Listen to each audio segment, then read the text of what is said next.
Did job security kill Jesus? That title to this video may intrigue you a bit. You're like, what does that mean? Well, it has to do with the resistance people have to the truth of the gospel or the gospel in general. Mainly, it is not so much that they don't want to know truth, is that the consequences of believing truth and how that works itself out in one's life are what people are afraid of. But they don't give any thought to what are the positive sides of the consequences. It's only the negative side of the consequences. And what I mean by that is that, if they believe the truth and it conflicts with what they've already believed and the things that they've established in their life from that, they could lose that. They could lose their job, their families, their community, their reputation, and in many cases, maybe even their life, if not just their livelihood. And so I want to read to you from the Gospel of John to give you some scriptural backing as to what I am talking about. Now I'm going to read in the Gospel of John chapter 11, right after Lazarus is raised by Jesus. And if you remember, Lazarus was in the grave for 4 days and they said he stinks and, all that kind of stuff. And Jesus raised him from the dead. And he did that so the people there would know who he was, that he was indeed the Messiah, that he was God in the flesh. But I'm going to read John chapter 11 between verses 45 and 48. So there it reads, "Then many of the Jews who had come to Mary and had seen the things Jesus did believed in him. But some of them went away to the Pharisees and told them the things Jesus did. Then the chief priests and the Pharisees gathered a council and said, 'What shall we do? For this man works many signs. If we let him alone like this, everyone will believe in him, and the Romans will come and take away both our place and nation.'" Now it's verse 48 that I want to focus on, where they talk about they say, if we let him alone like this, everyone will believe in him, and the Romans will come and take away both our place and our nation. So the first part is like, they say, if we let him alone like this. Some versions say, if we allow him to go on. It's interesting how they have this attitude like they're in charge of him, and they're the ones that disseminate what a person is to do and not to do, that they have to approve of this. That because they say, well, if we let him alone like this, if we allow him to do this, this is pride at work. This is arrogance at work. This is a controlling behavior at work. I think about religious pride when I think of this. People who believe that they have found a way to be obedient to God, and because they are obedient to God, that they automatically assume authority over your life and what you do, how you speak, what you say, things of that nature. And unfortunately, many people allow these people to do that to them. So there's no reason they get this attitude. It's almost as if they have the attitude of a mafia. They say they talk about, if we allow Jesus to let him alone like this, let him go on like this, allow him to do this, it's almost like he is infringing on their territory, and so they want to take him out, like you see in these mafia movies or in real life, where somebody is, some outside force is taking away somebody's business. Maybe they're selling drugs or something, and they're worried about losing their clients, so they initiate protocols or an action to take this person out. That's what I see here with these Jews that are talking, and the religious people. They actually went to the Pharisees and try to talk about what he was doing. And then it goes on to say, after it says, if we let him alone like this, it says, everyone will believe in him. So that's what I was just talking about. Everyone will believe in him. They're worried about losing their source, if you will, their source of income, their source of pride, their source of reliance, the people that they control. They're worried about what that'll have, the effect that'll have on them. Just like the mafia is worried about losing customers and things of that nature, or losing territory, losing land or whatever they may own, that kind of thing. They're worried about Jesus will take that. It could be the same way with the church pastor, who, if someone comes in and may just be as a visitor, or may just be talking to their people and be saying things that the church doesn't agree with, but may be true, they're worried that their source of income, their congregants will leave, and then they'll end up possibly losing their job, their ability to preach at that church. My pastor friend, Aaron Budgeon, who I've linked to a lot of videos in my videos in the description, he tells of a story when he was just visiting a church and he struck up a conversation with somebody. He wasn't even there as in a capacity as a pastor. He just was visiting, and I don't know why he went there, but he just was visiting, was talking to somebody, and he was telling them the truth and things of that nature, just enjoying the time, fellowshipping and that nature. And the pastor came up to him and pulled him aside and basically was worried that he was trying to steal his congregants. Okay, fine. But he said, I'm not trying to do that. But he said the pastor told him he did not care if what Aaron was saying was true. Didn't care if what Aaron was saying was true. That stop it. Stop talking to my people. This tells you something. People aren't worried about the truth of the gospel. They're worried about their positions. They're worried about what they've gained in life.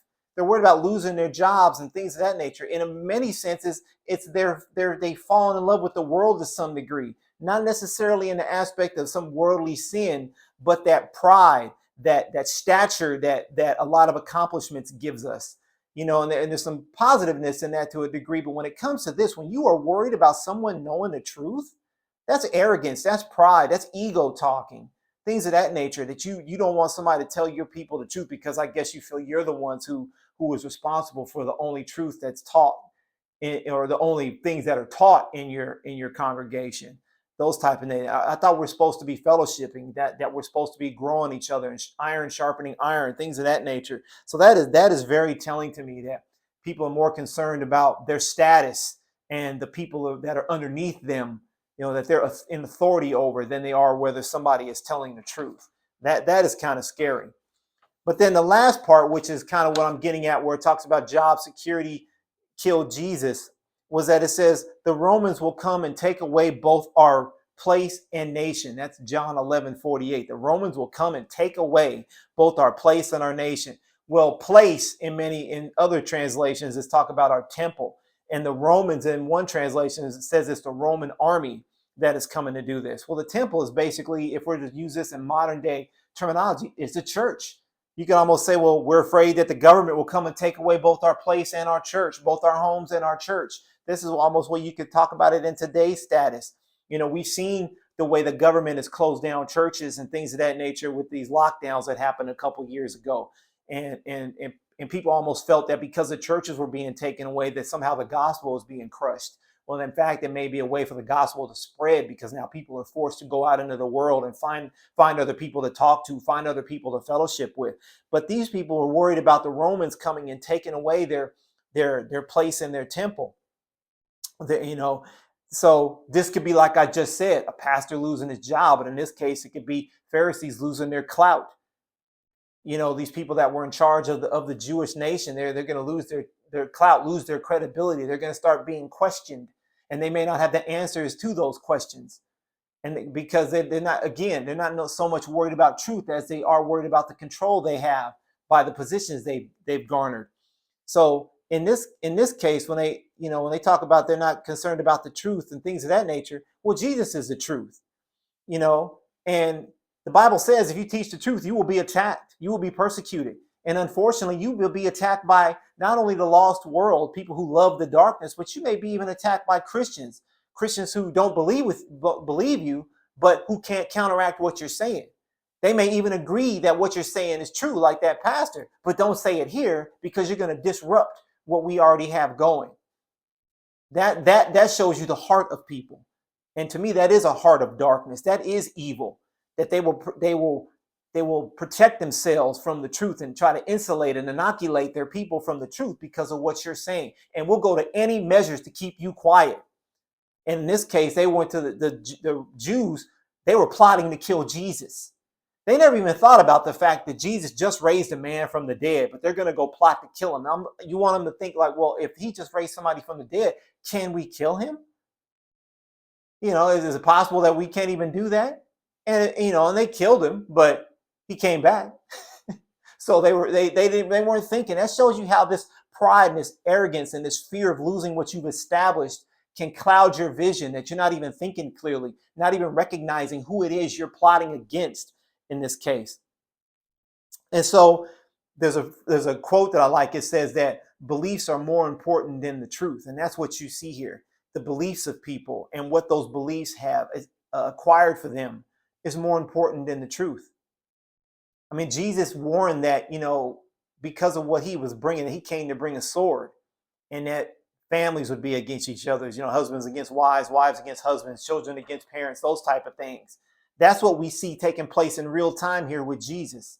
They were coming against him, and they also came against his disciples, his followers. And they were more concerned about losing their position, losing their possessions, than they were about gaining the truth. Everything we have in this world will pale in comparison to what we have waiting for us in the heaven with the Lord. As he says, no eye has seen or mind conceived those things that he has prepared for us. But we're worried about those things that we can see, those things our minds have conceived that are here on this earth. And the Bible's clear that love of the world is enmity with God. In many ways, we're loving the world in a sense of loving our things we are preaching of whatever we teach has gained for us. The stature that we have. We don't want to lose that stature. We don't want to lose the fawning over us, or the power that we have, or the money that we have, whatever it is. We're so afraid of that we're willing to stifle out the truth and stifle those who preach the truth. That's what you get when people get excommunicated and things of that nature. They may be telling the truth, but hey, the truth has no home here, because we're all about this establishment, this religion, this denomination, this church, whatever it is that we're trying to protect. And people will do anything to protect that, even if it means silencing the truth and upholding lies. That's what we have to look at. And you see here that that's what I mean by job security killed Jesus, because they were more concerned about what they had gained in the world than what the creator of the world was offering them in himself, with the truth that he had come to give through the gospel of Jesus Christ, through his message. That's what they were willing to kill their own Messiah to protect what they have got from the world, because they were scared of what men might do. The Romans may come and take away our place in nation. No considering what God might do, just what the Romans might do. And they ended up conspiring with the Romans to kill Jesus. So that is what we need to think about. Are you more afraid of the truth, or are you more afraid? Or are you afraid of the truth, or are you afraid of what the truth may take from you? Are you afraid of losing your family, afraid of losing your job, afraid of losing your community, afraid of losing your money, your finances, your house, your clothing, all those things? Those are things that the Bible talks about. And it comes with persecution, and persecution sometimes comes within the church. So we have to be prepared about that. So I always want you to take that and think about, what is it that you may be protecting from the truth because you're scared to lose it? Something we all have to think about, even myself. What do I lose if I believe this? Am I willing to stand for this, or am I going to sit down in order to protect myself a little bit longer, so I don't have to be the focus of somebody's negative attention? Those are things we have to think about. So remember, truth is more important than the consequences. Have a good day.